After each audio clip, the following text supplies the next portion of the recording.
বেয়া আইনি ঘোষণা কৰা হয়েছে।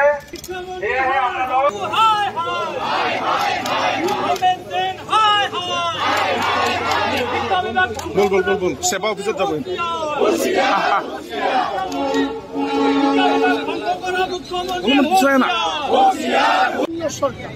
আৰু অসমৰ লাখ লাখ ল'ৰা ছোৱালীৰ জীৱনক লৈ তেওঁলোকে হেতালি খেলিছে। আজি শিক্ষামন্ত্ৰীয়ে কৈছে যে সেৱাৰ গাত দুখ নাই, প্ৰশ্ন কাকত লিক হোৱাত স্কুলৰ গাত দুখ। এটা তেওঁ পালমৰা এটা তেওঁ উত্তৰ দিছে। আমি শিক্ষামন্ত্ৰীক সুধিব কৈছো, চাপৰিলে মেঘ নতৰে, শিক্ষা এই যি স্কুলৰ পৰা লিক হৈছে সেই স্কুল শিক্ষা বিভাগৰ নহয় নেকি? গতিকে সামগ্ৰিকভাৱে সেৱাৰ পৰাই লিক হওক, শিক্ষা স্কুলৰ পৰাই লিক হওক, ইয়াৰ বাবে জগৰীয়া শিক্ষা বিভাগ, ইয়াৰ বাবে জগৰীয়া শিক্ষামন্ত্ৰীয়ে ইয়াৰ দায় সাৰিব নোৱাৰিব। চাপৰিলে মেঘ নতৰে।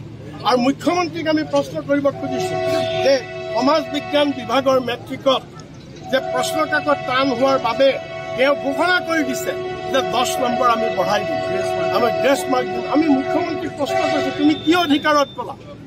তুমি শিক্ষা বিভাগ, তুমি কি অধিকাৰত? তুমি কোন মুখ্যমন্ত্ৰী কোন 10 নম্বৰ বঢ়াই দিবৰ কাৰণে? তোমাৰ অনুগ্ৰহত ল'ৰা ছোৱালীয়ে পৰীক্ষা দিয়া নাই নহয়। এটা চিষ্টেম, এটা শিক্ষা বিভাগ আছে, এখন আইন আছে, এখন বোৰ্ড আছে, তাত বিশিষ্ট শিক্ষাবিদসকল আছে। তেওঁলোকে এইটো সিদ্ধান্ত ল'ব।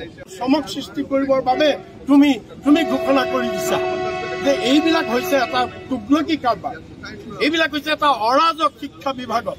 গতিকে এই শিক্ষা বিভাগৰ এই অৰাজকতা আমি সেইকাৰণে এই অপদাৰ্থ অকমান্য শিক্ষামন্ত্ৰীক, যি শিক্ষামন্ত্ৰীৰ ভুল সিদ্ধান্তৰ কাৰণে, ভুল নেতৃত্বৰ কাৰণে অসমৰ লাখ লাখ ছাত্ৰ ছাত্ৰীৰ ভৱিষ্যত ধ্বংস হৈছে, সেই শিক্ষামন্ত্ৰীক আমি বৰ্খাস্ত কৰিবৰ কাৰণে আজি আমি দাবী জনাইছো। বেয়া আইনি ঘোষণা কৰা হয়েছে।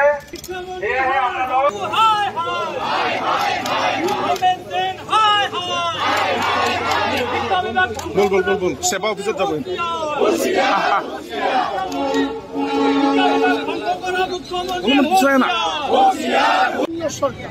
আৰু অসমৰ লাখ লাখ ল'ৰা ছোৱালীৰ জীৱনক লৈ তেওঁলোকে হেতালি খেলিছে। আজি শিক্ষামন্ত্ৰীয়ে কৈছে যে সেৱাৰ গাত দুখ নাই, প্ৰশ্ন কাকত লিক হোৱাত স্কুলৰ গাত দুখ। এটা তেওঁ পালমৰা এটা তেওঁ উত্তৰ দিছে। আমি শিক্ষামন্ত্ৰীক সুধিব কৈছো, চাপৰিলে মেঘ নতৰে, শিক্ষা এই যি স্কুলৰ পৰা লিক হৈছে সেই স্কুল শিক্ষা বিভাগৰ নহয় নেকি? গতিকে সামগ্ৰিকভাৱে সেৱাৰ পৰাই লিক হওক, শিক্ষা স্কুলৰ পৰাই লিক হওক, ইয়াৰ বাবে জগৰীয়া শিক্ষা বিভাগ, ইয়াৰ বাবে জগৰীয়া শিক্ষামন্ত্ৰীয়ে ইয়াৰ দায় সাৰিব নোৱাৰিব। চাপৰিলে মেঘ নতৰে।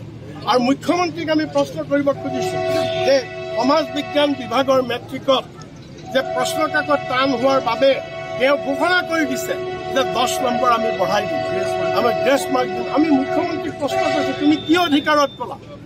তুমি শিক্ষা বিভাগ, তুমি কি অধিকাৰত? তুমি কোন মুখ্যমন্ত্ৰী কোন 10 নম্বৰ বঢ়াই দিবৰ কাৰণে? তোমাৰ অনুগ্ৰহত ল'ৰা ছোৱালীয়ে পৰীক্ষা দিয়া নাই নহয়। এটা চিষ্টেম, এটা শিক্ষা বিভাগ আছে, এখন আইন আছে, এখন বোৰ্ড আছে, তাত বিশিষ্ট শিক্ষাবিদসকল আছে। তেওঁলোকে এইটো সিদ্ধান্ত ল'ব। চমক সৃষ্টি কৰিবৰ বাবে তুমি ঘোষণা কৰি দিছা যে এইবিলাক হৈছে এটা তুগলকি কাৰবাৰ, এইবিলাক হৈছে এটা অৰাজক শিক্ষা বিভাগত। গতিকে এই শিক্ষা বিভাগৰ এই অৰাজকতা আমি সেইকাৰণে এই অপদাৰ্থ অকমান্য শিক্ষামন্ত্ৰীক, যি শিক্ষামন্ত্ৰীৰ ভুল সিদ্ধান্তৰ কাৰণে, ভুল নেতৃত্বৰ কাৰণে অসমৰ লাখ লাখ ছাত্ৰ ছাত্ৰীৰ ভৱিষ্যত ধ্বংস হৈছে, সেই শিক্ষামন্ত্ৰীক আমি বৰ্খাস্ত কৰিবৰ কাৰণে আজি আমি দাবী জনাইছো।